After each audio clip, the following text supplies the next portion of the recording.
전에도 얘기했던 것처럼 제가 1년에 딱 2번 설교를 20분만 하는 날이 있습니다.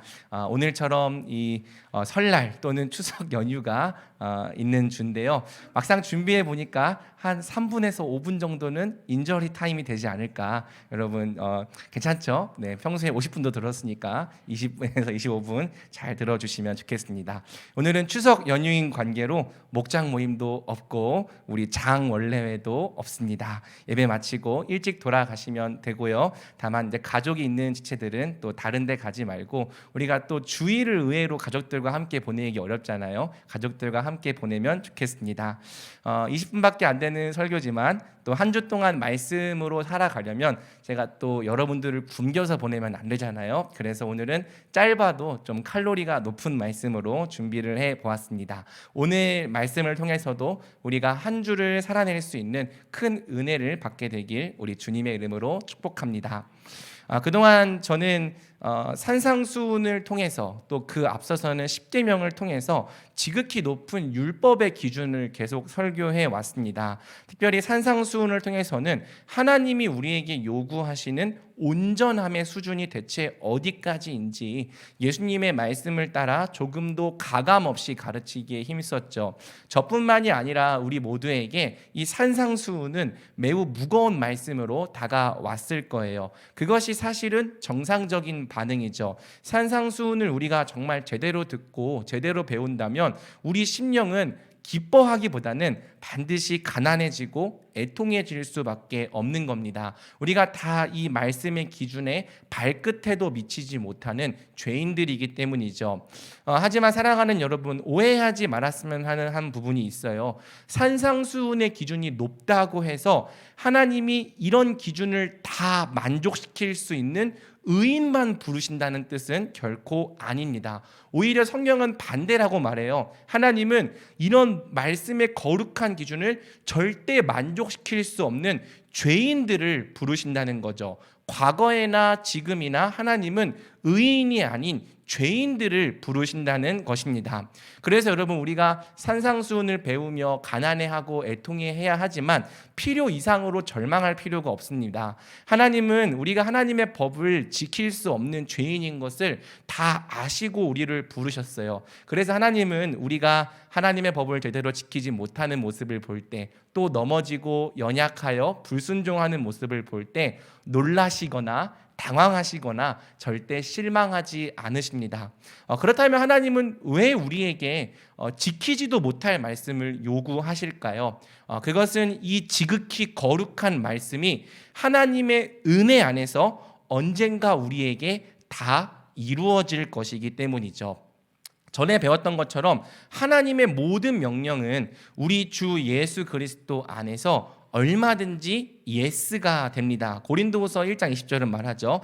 하나님의 약속은 얼마든지 그리스도 안에서 예가 되니 그런즉 그로 말미암아 우리가 아멘하여 하나님께 영광을 돌리게 되느니라. 아멘. 여러분, 우리 자신에게는요, 이 하나님의 거룩한 말씀을 우리 인생의 예스가 되게 할 수 있는 능력이 없어요. 우리가 하나님 말씀을 못 지킨다는 거예요. 그런데 우리 안에 사시는 예수님께서 이 성경에 기록된 모든 명령이 우리 인생의 예스가 되게 하신다는 거죠. 그래서 우리는 그 예수님을 믿고 아멘함으로 하나님께 영광을 올려드리게 된다는 것입니다.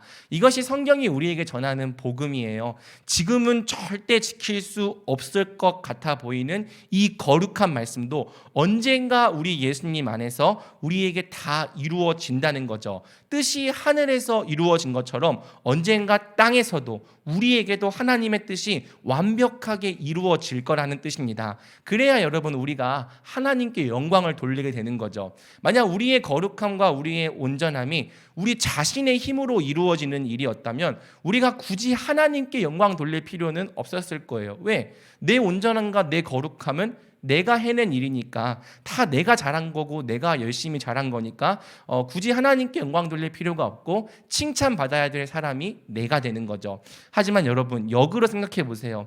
하나님의 법을 지킬 가능성 자체가 없었던 우리가 어느 순간 변화되었다면, 어느 순간 하나님의 법을 지키는 거룩한 사람으로 변화되어 있다면, 여러분, 우리는요, 이 변화에 대해서 오직 하나님께만 영광 돌릴 수밖에 없는 거죠. 하나님, 나의 나 된 것은 다 하나님의 은혜입니다. 제가 죄인이었으나 오직 하나님의 은혜와 사랑으로 지금 이렇게 새 사람이 되었습니다. 이것이 바로 우리에게서 영광을 받으시려는 하나님의 놀라운 계획입니다. 하나님은 가능성이 출중한 의인이 아니라 아무 가능성 없는 죄인들을 부르셔서 예수 그리스도 안에서 온전케 하셔서 우리의 입술을 통해 찬양받기를 원하신다는 거죠. 오늘은 바로 이 이야기를 여러분과 함께 나누고 기도해 보려고 하는 거예요. 바라기는 오늘 이 복음이 하나님의 말씀 앞에 서 있는 우리 모두에게 항상 용기와 위로의 말씀 되기를 주님의 이름으로 축복합니다. 바울은 우리에게 다음과 같이 말해요. 26절입니다. 형제들아, 너희를 부르심을 보라. 육체를 따라 지혜로운 자가 많지 아니하며 능한 자가 많지 아니하며 문벌 좋은 자가 많지 아니하도다.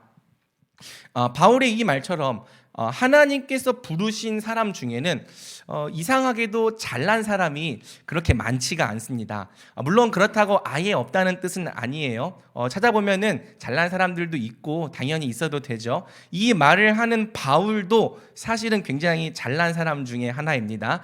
바울 자신은 가말리알이라고 하는 대학자 밑에서 배운 사람이에요. 그러니까 자기는 문벌도 좋고 머리도 좋으면서 너희 중엔 그런 사람이 없다 말하니까 조금 기분이 나쁘긴 하죠. 하지만 아무튼 이 말씀 자체는 사실이에요. 하나님이 부르신 사람 중에는요, 별로 대단한 사람이 없어요. 육체를 따라 지혜로운 사람도 없고 능력 있는 사람도 없습니다. 문벌 좋은 사람은 더더욱 많지 않죠. 간혹 좀 뛰어난 사람이 있는 것처럼 보여도요, 대개는 도토리 키재기입니다. 세상 밖으로 나가면 우리보다 훨씬 더 뛰어나다, 엄청나다 말할 수 있는 사람들이 줄을 서고 있는 거죠. 또 우리 중 대부분은요, 무언가 특별한 일을 하기에 사실 잘 어울리지 않는 평범한 사람들이에요. 딱히 도덕적으로 더 선하거나 종교적으로 의로운 사람들인 것도 아닌 거죠. 가끔 교회를 다니는 사람들을 향해서 좀 이렇게 억한 심정을 가지고 교회 다니는 사람들을 루저들이라고 부르는 사람들이 있습니다.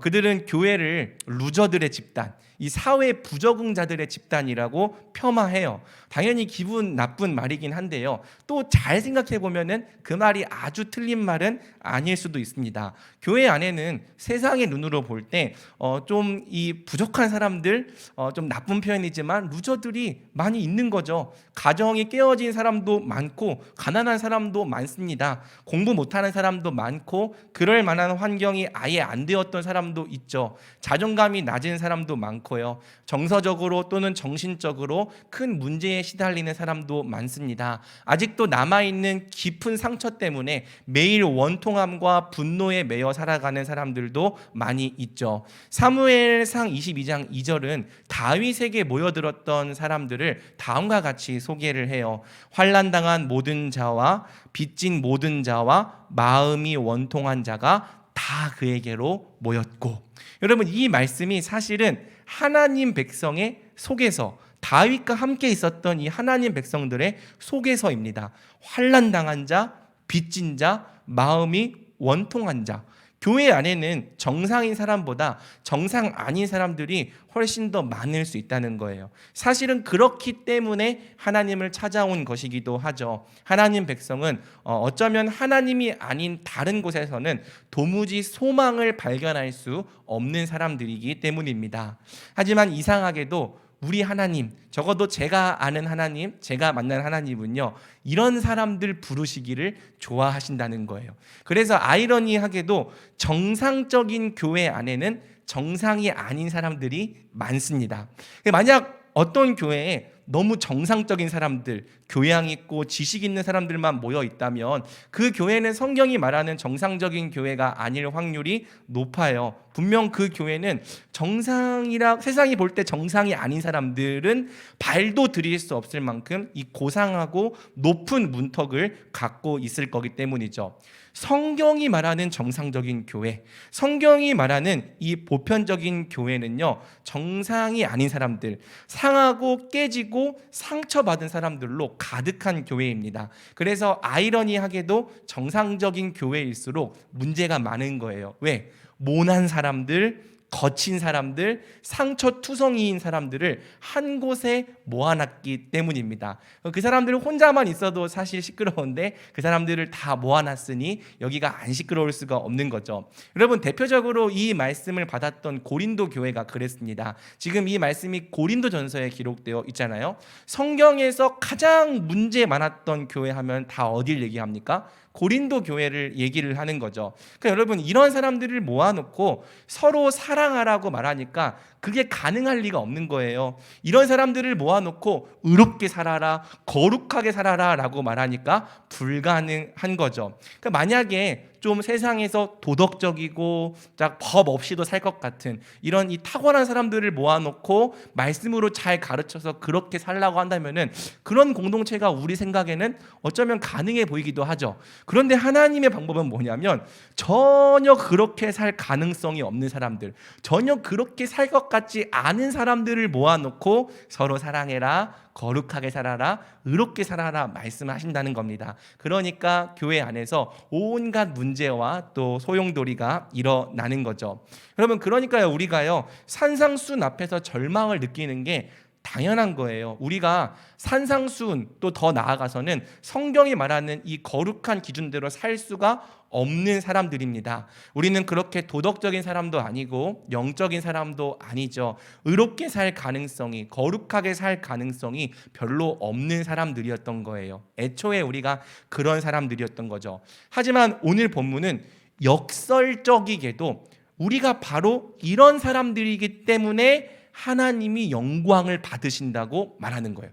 여러분, 이게 정말로 신기한 역설입니다. 그러니까 우리에게 가능성이 원래 많았기 때문이 아니라 가능성이 없었기 때문에 우리가 변화된다면 우리에게 일어난 변화가 하나님께 영광이 된다는 거죠. 하나님의 능력과 하나님의 이 위대하심을 드러내는 일이 된다는 거죠. 역설적이게도 하나님의 은혜는 원래부터 이 가능성이 출중했던 사람들이 아니라 가능성이 전혀 없었던 사람들을 통해 훨씬 충만하게 드러난다는 것입니다. 로마서 5장 20절은 말하죠. 그러나 죄가 더한 곳에 은혜가 더욱 넘쳤나니, 죄가 많으면요 은혜는 더 넘친다는 거예요. 고린도후서 12장 9절, 내 은혜가 내게 족하도다 이는 내 능력이 약한 데서 온전하여짐이라. 우리가 약하다면 주님의 능력은 더 온전하게 드러난다는 거죠. 자, 27절과 28절은 우리같이 모자란 사람들, 좀 부족하고 연약한 사람들을 부르신 하나님의 목적을 다음과 같이 설명하는데요. 우리 27절과 28절은 함께 한 목소리로 읽어보겠습니다. 시작. 그러나 하나님께서 세상에 미련한 것들을 택하사 세상에 약한 것들을 택하사 강한 것들을 부끄럽게 하려 하시며 하나님께서 세상에 천한 것들과 멸시받는 것들과 없는 것들을 택하사 있는 것들을 폐하려 하시나니. 자, 본문이 말하는 이 하나님의 목적을요, 딱 목적만 보면 하나님 앞에서 스스로 지혜 있다 생각하는 사람들을 부끄럽게 하시는 겁니다. 스스로 강하다고 생각하는 사람들, 스스로 내가 뭔가 가지고 있다 여기는 사람들을 폐하시는 거죠. 그러니까 하나님은요, 하나님을 향해 높아지고 교만해져 있는 모든 것들을 낮추시고 폐하시기를 원하시는 거예요. 그래서 오직 하나님 한 분만이 홀로 영광 받기에 합당하신 분이심을 나타내시는 거죠. 근데 여러분, 중요한 것은 하나님께서 이 목적을 어떻게 이루시냐는 겁니다. 하나님은 이 목적을 이루시기 위해서 바로 우리와 같이 연약하고 부족한 자들을 택하셨다는 거죠. 스스로 지혜 있다 여기는 사람들을 부끄럽게 하시는데 어떻게 해요? 우리같이 미련한 사람들을 택하셔서 그 일을 이루신다는 거예요. 스스로 강하다 생각하는 사람들을 부끄럽게 하시되 우리같이 약한 사람들을 택하셔서 그 일을 이루시겠다는 거죠. 스스로 내가 뭔가 가지고 있다 여기는 사람들을 폐하시되 우리같이 천하고 멸시받고 없는 사람들을 택하셔서 그 일을 이루시겠다는 겁니다. 어떻게? 바로 그들이 무시하고 멸시했던 우리, 거들떠보지도 않았던 우리를 예수님 안에서 지혜 있게 하시고 의롭게 하시고 거룩하게 하시며 영화롭게 하심을 통해서인 거죠. 그게 바로 고린도전서 1장 30절이에요. 너희는 하나님으로부터 나서 그리스도 예수 안에 있고 예수는 하나님으로부터 나와서 우리에게 지혜와 의로움과 거룩함과 구원함이 되셨으니 아멘. 하나님이 스스로 지혜 있다, 능력 있다, 내가 뭔가를 가지고 있다 여기는 사람들을 패하시는 방법, 바로 그들이 우습게 여겼고 거들떠보지도 않았던 우리 같은 죄인들을 부르셔서 예수 그리스도로 온전케 하시고 영광스럽게 하시는 겁니다. 예수님의 지혜와 예수님의 의로움, 예수님의 거룩함으로 우리를 아름답게 치장해 주셔서 그 변화된 아름다운 존재를 통해 교만한 자들의 헛된 자랑을 무색하게 만드시는 거죠. 여러분, 우리 그리스도인들이 다 그런 사람들이죠. 학문이 없는 이 평범한 사람인 줄 알고 무시했는데 하나님의 지혜로 충만한 거예요. 사도행전 4장 13절, 그들이 베드로와 요한이 담대하게 말함을 보고 그들을 본래 학문 없는 범인으로 알았다가 이상히 여기며, 약하고 미련하다고 멸시했는데 세상이 도무지 흉내낼 수 없는 의의를 갖고 있고 사랑을 갖고 있고 거룩의 능력을 발휘하는 거죠. 가난하다고 우습게 여겼는데 전 인격과 성품에서 이 그리스도를 닮은 이 존귀함이 막 철철 넘쳐 흐르는 겁니다. 비천하고 연약했던 우리를 세상이 감히 넘볼 수 없는 거룩한 백성으로 만드시고 흠없는 백성으로 만드셔서 세상의 모든 오만하고 교만한 자들을 부끄럽게 하시는 것이 바로 하나님께서 우리를 부르신 목적이에요. 그래서 여러분, 사실 엄밀히 말하면 하나님은 우리를 위해서 우리를 부르신 게 아니라 하나님 자신의 영광을 위해서 우리를 부르신 겁니다. 하나님 자신의 이름이 영광을 받게 하시려는 궁극적인 목적 안에서 우리같이 연약하고 부족한 사람들을 하나님 백성으로 부르신 거죠. 하나님은요, 다름 아닌 하나님 자신의 영광을 위해서 우리를 하나님이 기뻐하시는 거룩하고 흠이 없는 백성으로 만드실 거예요. 왜? 아까 얘기했던 것처럼 가능성이 원래부터 많은 사람이 바뀌는 것은 하나님의 영광이 별로 드러나지 않아요. 가능성이 전혀 없었던 사람들, 의롭게 살 가능성이, 거룩하게 될 가능성이 전혀 없었던 사람들이 예수 안에서 변화될 때 하나님의 능력과 하나님의 위대하심과 하나님의 영광이 가장 충만하게 드러나기 때문인 거죠. 그래서 하나님은요, 굳이 우리 같은 사람들을 부르셔서 절대 가만 내버려 두지 않으시는 겁니다. 끝까지 우리를 붙드시고요, 때로는 채찍질 하시는 거예요. 훈련하시고 또 광야로 보내셔서 훈계하시기도 하는 거죠. 무엇보다 하나님께서 우리를 변화시키는 방법은 사랑이에요. 우리를 사랑하시고 또 사랑하시고 또 사랑하시고 또 사랑하셔서 그분의 사랑과 은혜를 아주 넘치도록 부어주셔서 우리가 그 하나님의 사랑을 알게 하시고 깨닫게 하시고 그 사랑에 감화되어 점점 변화되어져 가게 하시는 거죠. 그래서 어느새 우리가 하나님께서 기뻐하시는 흠이 없는 백성으로 만들어져 가는 겁니다. 하나님이 하나님 자신의 영광을 위해 우리를 거룩하게 하신다. 바로 이 진리에 우리의 소망이 있는 거예요. 성경을 보면 다 이 이야기죠. 시편 106장 8절, 여호와께서는 자기 이름을 위하여 그들을 구원하셨으니 그의 큰 권능을 만인이 알게 하려 하심이다. 하나님께서 자기 이름을 위하여 우리를 구원하신다는 거예요. 시편 23편 3절도 말하죠. 내 영혼을 소생시키시고 자기 이름을 위하여 의의 길로 인도하시는도다. 우리를 통해 영광 받으시려는 그 하나님의 목적 안에서 그분의 이름을 위해 우리를 반드시 거룩하고 온전하게 변화시킨다는 거죠. 자, 29절에서 31절은요, 하나님이 자기 이름을 위해 우리를 거룩하게 하실 때 크게 두 가지 일이 일어날 거라고 말합니다. 첫 번째는 세상 사람들에게 일어나는 일입니다. 29절이죠. 이는 아무 육체도 하나님 앞에서 자랑하지 못하게 하려 하심이라. 그러니까 하나님이 택하신 자들을 온전하고 거룩하게 하실 때 스스로 자기의 강함과 지혜를 자랑했던 자들이 부끄러움을 당하고 그들의 자랑을 멈추게 될 거라는 거예요. 하지만 이보다 더 중요한 일, 곧 두 번째 일이 있습니다. 그게 바로 오늘 설교의 제목이고 30절, 31절에 드러나 있는 말씀이죠. 우리 함께 읽어보겠습니다. 시작. 너희는 하나님으로부터 나서 그리스도 예수 안에 있고 예수는 하나님으로부터 나와서 우리에게 지혜와 의로움과 거룩함과 구원함이 되셨으니 기록된 바 자랑하는 자는 주 안에서 자랑하라 함과 같게 하려 함이라. 아멘. 자, 여러분 본문을 잘 봅시다. 거룩하게 살 가능성, 구원받을 가능성이 전혀 없었던 자들이 은혜로 부르심을 받고 오직 예수로 가능케 되었을 때, 미련하고 연약했던 자들이 오직 예수님으로 의롭게 되었을 때 어떤 일이 벌어진다는 거예요? 기록된 바 자랑하는 자는 주 안에서 자랑하라 함과 같게 하려 함이라. 바로 예수로 온전케 된 우리가 오직 예수를 자랑하는 자가 된다는 거죠. 여러분, 그렇지 않을까요? 우리가 스스로 어떤 사람인지를 다 알고 있는데, 내가 얼마나 연약했고 상처도 많았고 성격도 모났었고 문제도 정말 많은 사람이었는데, 어느새 우리가 예수 그리스도로 말미암아 완전히 다른 사람, 10년 전, 20년 전과 비교해 봤더니 완전히 새로운 피조물이 되어 있는 거예요. 예수님이 우리의 지혜가 되셨고 예수님이 우리의 위로움이 되셨습니다. 돌아보니 절대 바뀌지 않을 것 같았던 우리 같은 자들이 어느새 하나님의 백성에 어울리는 자들로 변화가 되어 있는 거죠. 마음 가운데 사랑이 있고 평강이 있고 또 다른 사람들을 향해서도 긍휼을 넘치게 흘려보내는 하나님의 백성으로 만들어져 있는 겁니다. 여러분, 이 은혜를 경험할 때 과연 우리가 우리 자신을 자랑할 수 있을까요? 오히려 우리를 구원하신 우리 주님만을 자랑하고 싶어지지 않을까요? 어떻게 나 같은 죄인을 살리셨는지, 어떻게 나같이 불의했던 자를 의롭게 하셨는지, 어떻게 나같이 더러운 자를 이토록 깨끗하고 거룩하게 하셨는지, 이 놀라운 은혜를 베푸신 하나님 한 분만을 찬양하고 싶어지지 않을까요?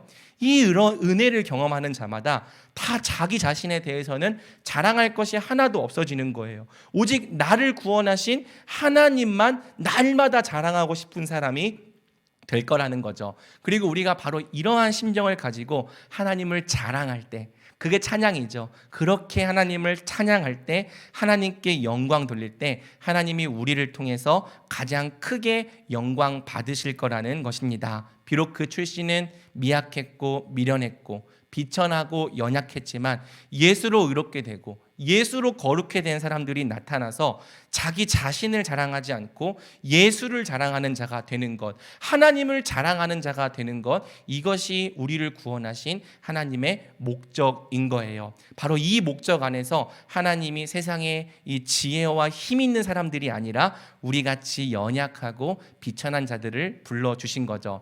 그래서 여러분, 우리가요 항상 소망으로 가득할 수밖에 없습니다. 왜? 하나님은 우리를 향한 그분의 완전하신 계획을 남김없이 실패 없이 다 이루실 것이기 때문이죠. 우리 안에서 착한 일을 시작하신 하나님께서 반드시 우리를 향한 그 완전한 계획을 모두 이루실 것이기 때문입니다. 빌립보서 1장 6절은 말해요. 너희 안에서 착한 일을 시작하신 이가 그리스도 예수의 날까지 이루실 줄을 우리는 확신하노라. 그러니 사랑하는 여러분, 말씀을 배울 때 그 말씀의 지극히 높은 기준을 보며 낙심하지 말길 바랍니다. 또 여러분 자신의 어떤 부족함과 연약함, 또 여러분 안에 있는 여러 가지 문제들을 보면서 절망하지도 말길 바랍니다. 오히려 이 성경을 읽을 때마다 이 모든 말씀이 다 예수님 안에서 우리에게 이루어질 것을 믿음으로 확신하시길 바랍니다. 우리 하나님의 사랑과 열심 안에서 우리가 반드시 거룩하게 될 거예요. 하나님 자신의 이름과 그분의 영광을 위한 궁극적인 목적 안에서 우리가 반드시 하나님 백성에 어울리는 자로 변화될 것입니다. 그래서 하나님은 우리로 하여금 우리 자신이 아니라 하나님을 자랑하는 자, 우리를 구원하시고 우리에게 은혜 베푸신 예수님 한 분만 자랑하는 자가 되게 하실 것입니다. 이것이 우리의 결국이고 이것이 우리의 믿음이죠. 우리가 다 그리스도 안에서 완전케 될 것입니다. 오늘은 말씀을 마치면서 특별히 여러분에게 찬양 한 곡을 나누고 또 같이 불러보려고 하는데요. 여러분 뉴스레터 뒷면에 들어가 있는 그 찬양이에요. 오늘은 설교 요약도 하지 말라고 그냥 이렇게 악보 하나 딱 때려 박았습니다. 이 찬양은 제가 25살 군대에 있을 때 작곡한 찬양이고요. GOP 최전방에서 근무하던 중에 이 DMZ 광야를 바라보면서 작곡한 곡입니다. 당시 저에게는 하나님이 왜 나 같은 사람을 부르셨을까 하는 의문이 굉장히 많았어요. 제가 생각하기에는 너무 부족하고 연약한 모습이 많았던 거죠. 될 이유보다 안 될 이유가 훨씬 많게 느껴졌습니다. 하루 종일 DMZ 벌판을 보고 있으면 이런 생각도 하게 돼요. 실제로 힘들기도 했고요. 제가 몇 번 나눴지만 20대 초중반의 저는요, 자존감도 별로 없었고요, 용기도 특별히 정말 없었습니다. 분노도 많고 상처도 많았어요. 가정은 깨어졌고 또 집은 가난했죠. 믿는 부모님도 없었고 날 도와줄 사람도 후원해줄 사람도 없었습니다. 학벌도 별로 좋지 못했고 인맥도 없는 데다가 사람들에게 부침성도 별로 없었어요. 성격이 모난 부분이 하도 많아서 친구도 별로 없었습니다. 그렇다고 믿음이 좋았냐 물어본다면 믿음도 별로 확고하지 못했죠. 이런 제가 뭘 해낼 수 있을까? 하나님이 정말 기뻐하시는 사람 될 수 있을까? 하나님이 원하시는 일들을 할 수 있을까? 이런 의문들이 되게 많았어요. 다른 사람은 다 돼도 저는 영원히 안 될 것 같았습니다. 다른 사람은 다 바뀌고 다 변화되어도 저 같은 사람은 절대 바뀌지 않을 것 같았습니다. 당시 저는 이와 같은 동굴로 쉽게 빠져들곤 했어요. 습관적으로 좌절하고 습관적으로 절망하던 사람이 바로 저였습니다. 하지만 그런 시기에 성경을 읽다가 바로 이 말씀을 만났는데요, 이 말씀을 통해서 머리를 망치로 때리는 것 같은 놀라운 진리를 깨닫게 된 거예요. 하나님은 내 연약함과 비천함을 보시며 실망하지 않으시는구나. 오히려 내가 너무 연약하고 비천한 사람이기 때문에 나를 부르셨구나. 나같이 연약하고 비천한 사람을 부르셔서 이제는 예수로 온전케 하시고 예수로 거룩케 하셔서 예수로 의롭게 하셔서 세상에 힘있고 지혜 있는 자들을 부끄럽게 하시는 것이 우리 하나님의 계획이었구나. 그러니 내게 가능성이 전혀 없는 것은 좌절이 아니라 소망이었구나. 내 약한 데서 하나님의 능력이 온전해지고 나의 부족함 가운데서 하나님의 은혜가 더욱 넘치겠구나. 여러분, 이 진리가 깨달아졌을 때, 이 진리가 믿어졌을 때 얼마나 기뻤는지 몰라요. 또 감사했는지 모르고 얼마나 자유로웠는지 모릅니다. 그때 느낀 기쁨과 자유함을 평생 간직하고 싶어서 이 찬양을 갖고 있던 수첩에 기록을 했어요. 여러분, 처음 듣는 찬양이겠지만 여러분도 1절은 제가 한번 부르고 2절 때는 좀 같이 불러보면서 또 여러분들의 고백으로 삼으면 좋을 것 같아요. 이 찬양이 저에게 기쁨과 자유와 위로와 소망을 주었던 것처럼 저를 넘어 여러분에게도 기쁨과 자유와 위로와 소망 되기를 주님의 이름으로 축복합니다. 자, 오늘은 제가 잠깐 기타를 매야 돼서 조금만 기다려주세요. 잠깐 반주 좀 해줄래요?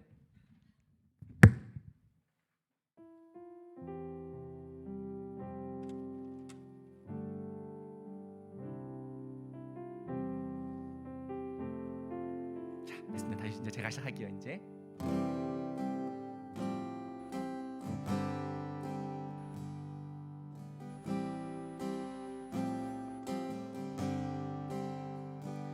세상에 가장 연약하고 비천한 나와 같은 사람 불러서 세상 지혜와 힘 있는 자들을 부끄럽게 하시고 십자가 구원의 은혜 깨닫게 하사 주를 자랑하게 하셨네.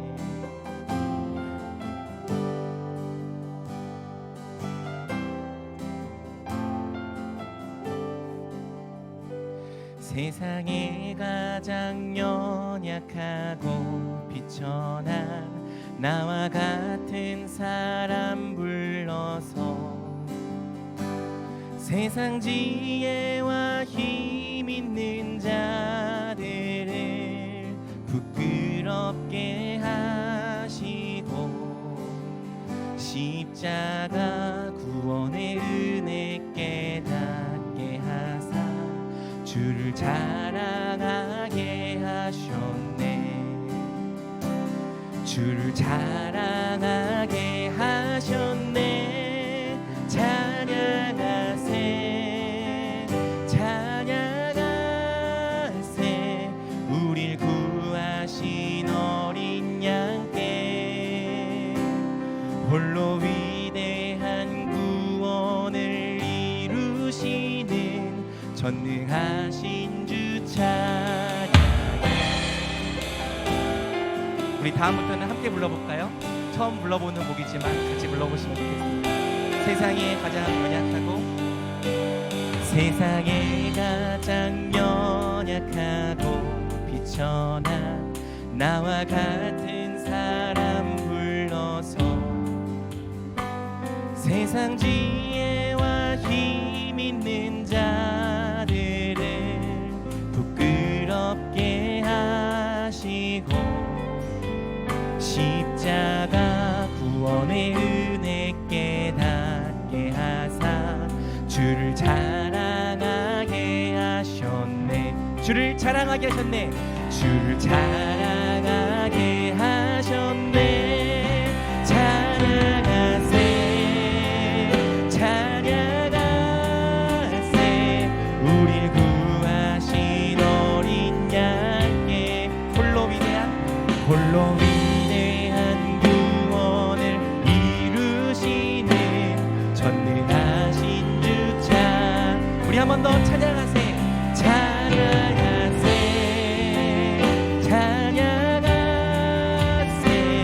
우릴 구하신 어린 양께 홀로 위대한 구원을 이루시는 전능하신 주 찬양해. 어둠과 사망 본세 속에서 우릴 구하신 어린 양 이제 소망과 영광의 피난에 기쁨의 삶 누리. 우리 한 번 더 어둠과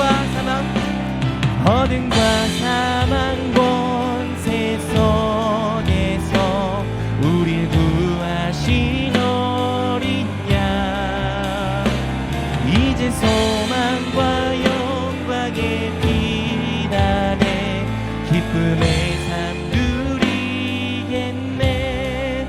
찬양하세 찬양하세 우릴 구하신 어린 양께 홀로 위대한 구원을 이루시는 전능하신 주차. 우리 한 번만 더 고백할까요? 찬양하세 찬양하세 찬양하세 우릴 구하신 어린 양께 홀로 위대한 구원을 이루시는 전능하신 주 찬양해. 홀로 위대한 구원을 이루시는 전능하신 주 찬양해. 사랑하는 여러분, 우리가 우리 자신의 연약함과 또 부족한 모습을 볼 때 실망이 되지 않을 수가 없고 낙심이 되지 않을 수가 없지만 이 말씀을 항상 여러분의 영혼의 견고한 닻으로 삼으면 좋겠습니다. 하나님은 우리가 거룩하게 살 가능성이 넘쳐 흘러서 우리를 부르신 것이 아닙니다. 오히려 하나님은 거룩하게 될 가능성이 전혀 없는 사람들, 믿음으로 견고하게 될 가능성이 전혀 없는 사람들, 어떻게 보면 세상에서 가장 연약하고 비천한 우리와 같은 사람들을 하나님의 자녀와 백성으로 불러주셨습니다. 그래서 우리가 할 수 없었던 일, 곧 예수 그리스도를 통하여 우리를 의롭게 하시고, 예수 그리스도를 통하여 우리를 거룩해 하시고, 예수 그리스도를 통하여 우리를 온전케 하셔서 이제는 우리가 더 이상 우리 자신을 자랑하지 않고 우리 하나님 한 분만을 자랑하는 자가 되게 하시는 것, 이것이 우리를 향한 하나님의 놀랍고 위대한 계획이에요. 여러분, 우리가 우리 힘으로 거룩하고 온전하게 된다면 우리는 하나님을 자랑하지 않을 겁니다. 우리 자신의 어떠함을 자랑하는 자가 되겠죠. 그러나 가장 연약하고 비천했던 우리가 하나님으로 말미암아 온전해졌다면, 하나님을 말미암아 기쁨과 영광의 빛 아래서 소망으로 가득한 삶을 살아가게 됐다면 우리는요 평생 하나님 한 분만 자랑하고 싶을 거예요. 하나님을 전하고 싶을 거고 하나님을 드러내고 싶을 겁니다. 하나님은 우리를 바로 그러한 백성으로 불러주셨고 또 그러한 백성으로 자라가게 하시길 원합니다. 그러니 이 시간 함께 기도할 때, 주님, 우리가 우리를 부르신 그 주님의 그 부르심 앞에서 소망을 발견하기 원합니다. 나의 연약함과 나의 부족함을 볼 때 그것을 내가 낙심하고 절망하는 근거로 삼지 않고 오히려 하나님의 은혜가 나의 약한 데서 온전해질 것을 믿으며 오히려 하나님의 은혜가 죄가 더한 곳에 넘치게 될 것을 믿으며 우리 인생을 하나님을 위하여 변화시킬 하나님 한 분만 바라보겠습니다. 하나님을 우리가 항상 바라보며 한평생 하나님 한 분만 자랑하는 자가 되기 원합니다. 주여 우리 인생을 만들어 주시옵소서. 우리 인생을 주님께서 원하시는 모습으로 만들어 주시옵소서. 우리 함께 기도하며 나가겠습니다. 기도하겠습니다.